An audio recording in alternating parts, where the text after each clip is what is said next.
5 ways to adjust status without leaving the United States. Basically, 5 ways where you can get your green card inside the United States. Let's get right into it. My name is Bijoux Ngwanda. I am an immigration lawyer based here in DC. However, I do have clients across the country and around the world because we are dealing with complex U.S. immigration law cases. If you're new to my channel, please go ahead and subscribe. If you are not new, welcome back. Thank you for subscribing, and please do not forget to hit the notification bell so you don't miss out on anything. If you enjoy the content, you go ahead and share, like, and don't forget to comment below. Also follow me on all platforms. Links are in the description box below. Number 1 is adjustment of status through family base. Immediate family member, okay? That will be a U.S. citizen spouse, or basically a parent who's a U.S. citizen sponsoring or petitioning for the child who's under the age of 21, or a child who's a U.S. citizen petitioning for their parent, but the child has to be past the age of 21, okay?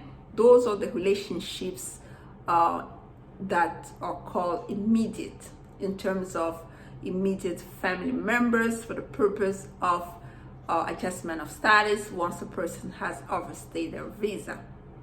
That type of petition, provided that you meet other requirements, it's going to be granted because it's an immediate family member, and the unlawful presence is automatically waived.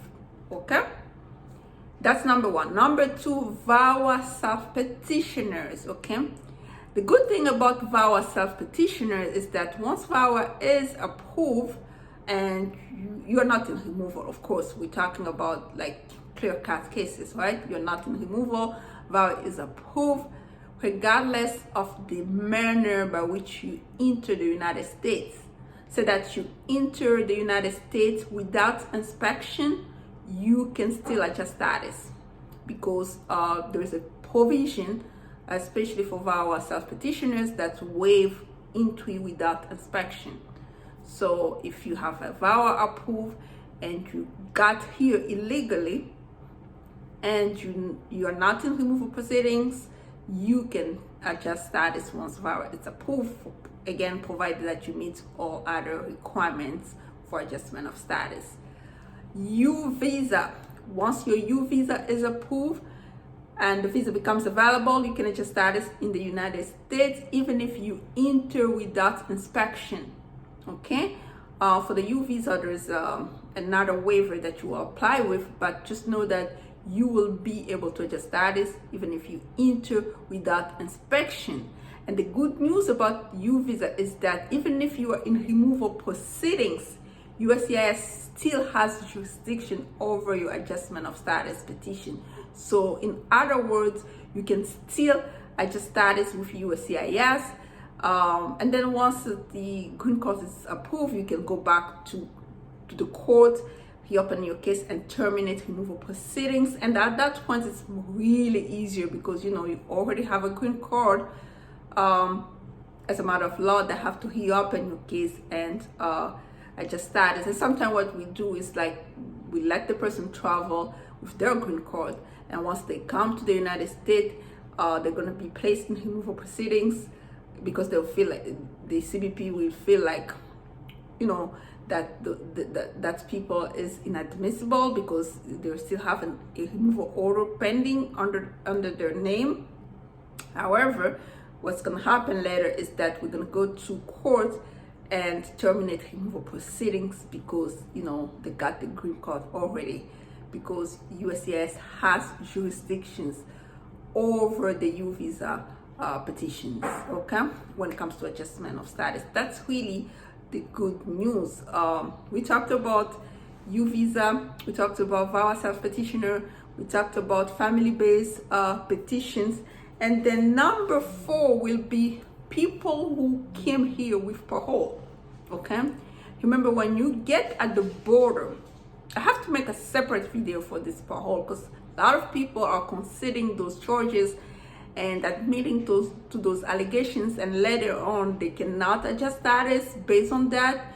So if you've been paroled under 2112, okay, D5A, okay, you can adjust status because you were paroled for humanitarian reasons, provided that you meet those requirements for humanitarian reasons. I'm gonna explain that in my other video.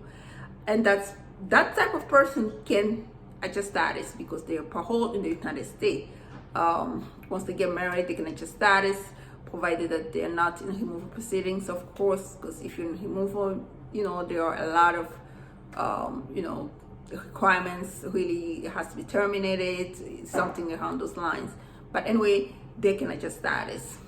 And lastly, number 5, employment-based. Employment-based petition, if you got here with a visa and you apply for adjustment of status, provided that you apply for adjustment of status within when you're still within lawful status. Within your lawful status, you can get your green card in the US. You don't have to go outside of the United States. So yeah, this is it for today, right? I am going to talk about parole at the border because for the purpose of adjustment of status, it has to be really clear, okay, how you can go about it. Again, this is 2025. If you need a consultation, please do not forget to schedule one by using the consultation link in the description box below. So it is advisable that you consult prior to the filings or in the middle of the filings if you didn't get a chance to consult prior to the filings, because you really want to make sure that you are doing what is necessary for your case. You don't want to not do it and then face some type of denial, because we have this guy who keep doing consultation and doesn't want to hire the lawyer because he feels like he can do it, and then he keep getting denials and requests for evidence. Don't be that person. Do your consultation prior to the filings or in the middle of the filings so that you do not get a denial. Until next time, bye-bye.